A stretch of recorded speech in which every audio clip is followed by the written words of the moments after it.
Bismillahirrahmanirrahim. Assalamualaikum warahmatullahi wabarakatuh. Perkenalkan, nama saya Yusnia Tiksa dengan NIM 702001211112. Kesehatan masyarakat kelas A 2021. Di sini saya akan menjelaskan mengenai penyakit menular, yang dimana penyakit menular yang saya ambil adalah penyakit demam berdarah. Nah, adapun subtopik yang akan saya bahas pada materi ini. Yang pertama yaitu pengertian penyakit demam berdarah. Yang kedua, penyebab dan gejala penyakit demam berdarah. Yang ketiga, faktor-faktor yang mempengaruhi penyebaran penyakit demam berdarah. Dan yang keempat, epidemiologi penyakit demam berdarah. Yang kelima, pencegahan penyakit demam berdarah. Dan yang keenam, yaitu integrasi keislaman mengenai penyakit demam berdarah.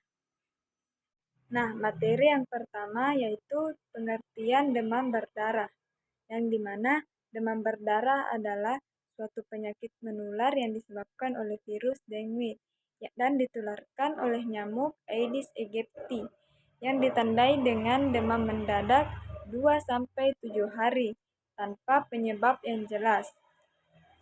Mengalami lemah atau lesu, gelisah, nyeri ulu hati, disertai dengan tanda-tanda pendarahan di kulit berupa bintik pendarahan, ruam, kadang-kadang mimisan, berak darah, muntah darah, dan kesadaran yang menurun.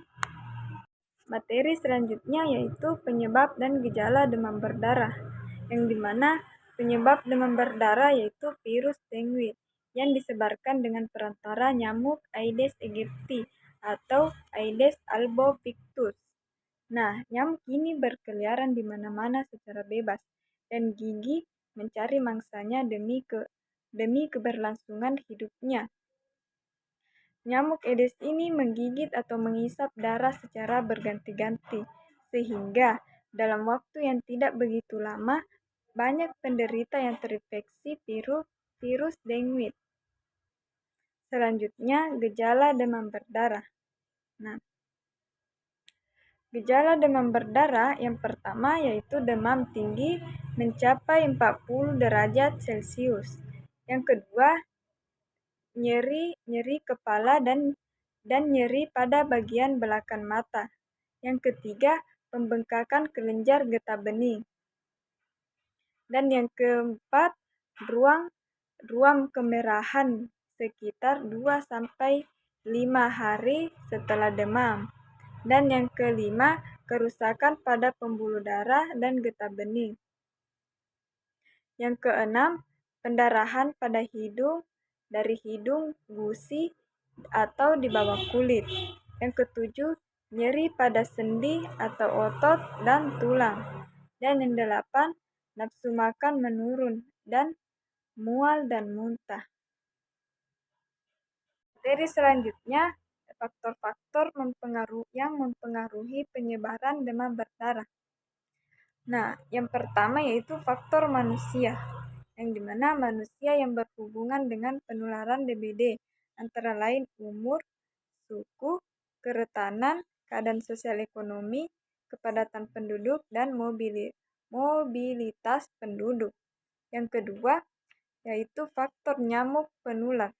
Nah, faktor yang mempengaruhi penyebaran nyamuk Aedes aegypti antara lain tempat berkembang biak, tempat istirahat, resistensi, perilaku, dan sifat nyamuk. Yang terakhir yaitu faktor lingkungan, yang dimana faktor lingkungan yang mempengaruhi antara lain kualitas pemukiman, jarak antar rumah, pencahayaan, dan ketinggian tempat. Selanjutnya yaitu epidemiologi penyakit demam berdarah. Nah, terjadinya penyakit demam berdarah tergantung dari keseimbangan segitiga epidemiologi antara agen, host, dan lingkungan. Nah, untuk memprediksi pola penyakit model ini menekankan perlunya analisis dan pemahaman masing-masing komponen lainnya dengan akibat menaikkan atau menurunkan kejadian penyakit. Komponen untuk kejadian penyakit DBD yaitu host. Nah, pejamu adalah manusia atau organisme yang rentan oleh pengaruh agen. Faktor pejamu adalah faktor sosiodemografi, di antaranya umur, jenis kelamin, mobilisasi, dan faktor internal manusia. Yang kedua yaitu agen. Nah, penyebab penyakit DBD ada 4 tipe. Tipe 1, 2, 3, dan 4. Termasuk dalam grup B, Arthropod bombevirus atau arbovirus. Dengue tipe 3 merupakan serotipe, virus yang menyebabkan kasus yang berat. Nah, penularan penyakit demam berdarah dengue umumnya ditularkan melalui gigitan nyamuk. Gigitan nyamuk Aedes aegypti, meskipun dapat ditularkan oleh Aedes albopictus yang hidup di kebun. Selain itu, spesies Aedes polynesiensis dan beberapa spesies dari kompleks Aedes stularis juga dapat berperan sebagai vektor menetransmisikan virus dengue. Nah, selanjutnya yaitu environment atau lingkungan. Nah, adapun lingkungan yang terkait di sini adalah lingkungan fisik, yang dimana lingkungan fisik yaitu keadaan fisik sekitar manusia yang berpengaruh terhadap manusia baik secara langsung maupun tidak langsung, biologis dan lingkungan sosial.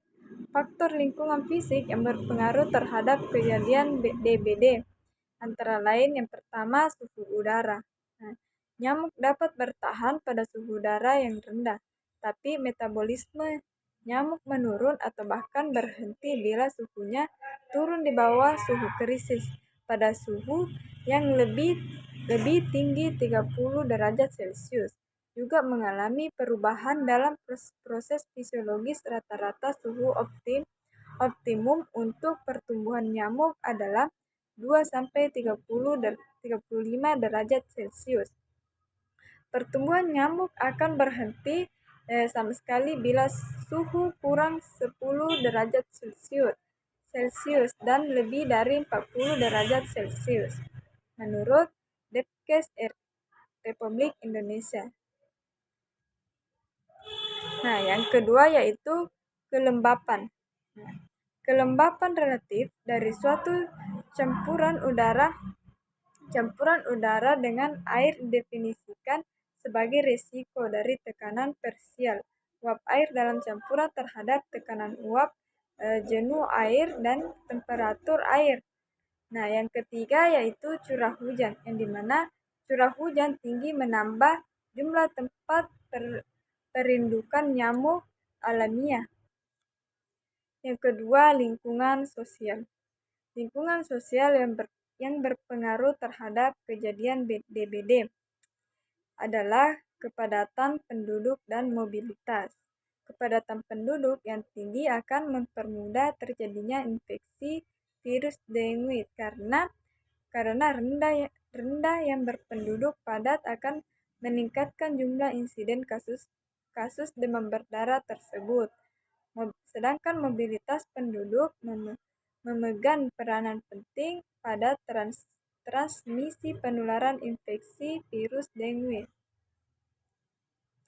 Yang ketiga yaitu lingkungan biologis, yang dimana lingkungan biologis yang mempengaruhi penularan DBD terutama adalah banyaknya tanaman hias, tanaman pekarangan yang mempengaruhi kelembapan pencahayaan, dan dalam rumah merupakan tempat yang disenangi nyamuk untuk hinggap dan beristirahat. Selanjutnya yaitu pencegahan demam berdarah. Terdapat berbagai upaya yang dapat dilakukan untuk pencegahan demam berdarah. Yang pertama yaitu memberantas sarang nyamuk yang dilakukan dalam 2 kali pengasapan inseksida dengan jarak 1 minggu. Yang kedua, menguras tempat penampungan air, seperti bak mandi, minimal setiap minggu. Yang kedua, menutup rapat tempat penampungan air. Yang keempat, melakukan daur ulang barang yang berpotensi menjadi tempat perkembangbiakan nyamuk Aedes aegypti. Yang kelima, mengatur cahaya yang cukup di dalam rumah. Yang keenam, memasang kawat anti nyamuk di ventilasi rumah. Yang ketujuh, menaburkan bubuk laparsida atau abate pada penampungan air yang sulit dikuras. Yang kedelapan, menggunakan kelambu saat tidur. Yang kesembilan, menanamkan tumbuhan pengusir nyamuk. Dan selanjutnya, menghentikan kebiasaan menggantung pakaian. Dan selanjutnya, menghindari wilayah daerah yang rentan terjadi infeksi. Dan yang terakhir, menggunakan krim anti nyamuk dan yang mengandung N-diethylmethacronate atau DEA. Selanjutnya, integrasi keislaman. Ada beberapa ayat dalam Al-Quran dan hadis yang berkaitan dengan penyakit demam berdarah. Nah, yang pertama hadis. Rasulullah Shallallahu Alaihi Wasallam bersabda, Allah SWT berfirman, siapa yang lebih salim dari seseorang yang mencipta seperti ciptaanku? Hendaklah mereka mencipta seekor nyamuk atau hendaklah mereka menciptakan sebiji tara. Hadis riwayat Ahmad 7209. Nah, hadis qudsi tersebut menjelaskan bahwa Allah SWT menciptakan seekor nyamuk atau semisal biji sarla yang mempunyai tujuan masing-masing. Salah satunya sebagai pelajaran bagi manusia, seperti halnya nyamuk Aedes aegypti diciptakan oleh Allah di dunia ini, yang terbukti sebagai vektor penyebab penyakit demam berdarah. Semakin tinggi perkembangbiakan nyamuk Aedes aegypti, maka semakin besar risiko penyebaran penyakit demam berdarah. Oleh karena itu, sebagai insan ulul albab, jangan meremehkan hal kecil. Dalam hal ini kita tidak boleh meremehkan nyamuk Aedes aegypti. Kita harus berusaha untuk menemukan cara efektif pengendalian nyamuk Aedes aegypti. Nah, yang kedua, Islam telah memberi perhatian pada kelestarian lingkungan agar manusia terhindar dari penyakit sebagaimana yang dijelaskan pada ayat berikut ini. Quran Surah Ar-Rum ayat 41 yang berbunyi, yang artinya telah tampak kerusakan di darat dan di laut disebabkan karena perbuatan tangan manusia. Allah menghendaki agar mereka merasakan sebagian dari akibat perbuatan mereka, agar mereka kembali ke jalan yang benar. Maksud dari ayat di atas adalah kerusakan yang disebabkan karena perbuatan tangan manusia ialah segala perbuatan yang dilakukan oleh manusia yang dapat memicu munculnya vektor Aedes aegypti, yang merupakan vektor penularan penyakit demam berdarah dengue. Contohnya, perilaku masyarakat yang membuang sampah bekas, makanan atau minuman secara sembarangan yang memicu munculnya genangan air ketika hujan, yang merupakan tempat perkembangbiakannya nyamuk Aedes aegypti. Demikian presentasi dari saya. Terima kasih atas kesempatannya. Wassalamualaikum warahmatullahi wabarakatuh.